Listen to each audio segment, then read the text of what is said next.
Mese a fadarabról és a táblák mesteréről. Egyszer volt, hol nem volt, volt egyszer egy táblácska. Vagyis nem táblácska, csak egy darab fa. Ez a fadarab arról álmodott, hogy egyszer egy igazi örömet okozó ajándék válik belőle. Egy napsütéses vidám vasárnap eljött hozzá Jó Tündér. No, te fadarab, látom, hogy valamit te nagyon szeretnél. Mi nyomja a szíved? A fadarab megörült a Jó Tündérnek. Nem akarok egy fadarab lenni. Azt akarom, hogy valaki nagyon-nagyon örüljön nekem. Ó, ezen könnyen segíthetek, mondta a Jó Tündér, és azzal egy ceruzával egy szívet rajzolt a fadarabra. Tessék, most már rajzos fadarab vagy. Ennek a szívnek valaki biztosan nagyon fog örülni. Azzal a Jó Tündér, ahogy jött, ugyanúgy tovaszált. A fadarab azonban nem látszott elégedetnek. Bár tudta, hogy egy szívnek sokan örülnek, valahogy nem volt az igazi. Ekkor susogás hallott a bokrok közül. Egy manó volt az, kezében ecsetek, festék. Tudom, mi bánt, te szíves fadarab, hiszen nem vagy színes, rikkantotta, amint meglátta a fadarabot. Igazad lehet, szólt a fadarab. Kérlek, színezz ki! A manó elővette legjobb tudását, és vidám pirossal kiszínezte a fadarabon a rajzolt szívet.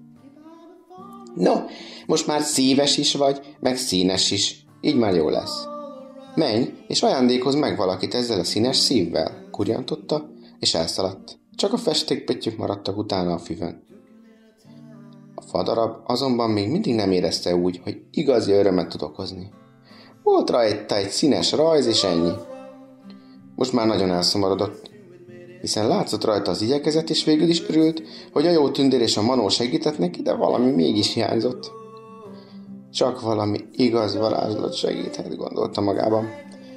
Ekkor arra járt a táblák mestere, a nagy varázsló. Te varázslatot mondtál, mondta barátságosan. Igen, mert csak is az segíthet az én nagy bánatomon, panaszkodott a fadarab.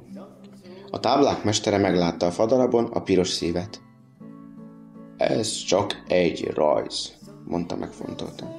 Megmondom neked, hogy mi hiányzik. Ami hiányzik, és itt lelassított, az érzés, és az, hogy ez a szív valakiket jelentsen. A fadarabon a szív ugrált örömében. És tudsz olyan varázslatot, ami ezt a szívet érzéssel tölti meg? A táblák mestere válasz helyett elővette a varázspálcáját. A fadarab lélegzett visszafolytva figyelte. Abrakadabra, fadarabból táblácska!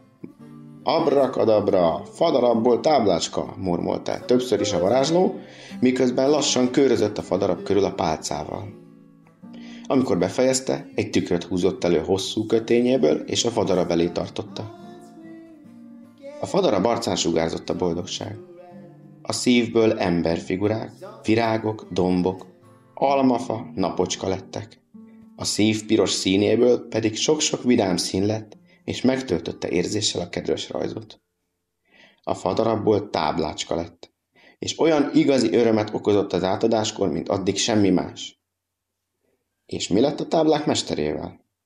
Azóta járja az országot, és varázspálcájával érzést varázsol a rajzokba, és táblácskává változtat minden fadarabot, aki igazi örömet szeretne okozni. Most pedig itt ül a teraszon, és írja nektek ezt a mesét. Itt a vége, fuss el véle!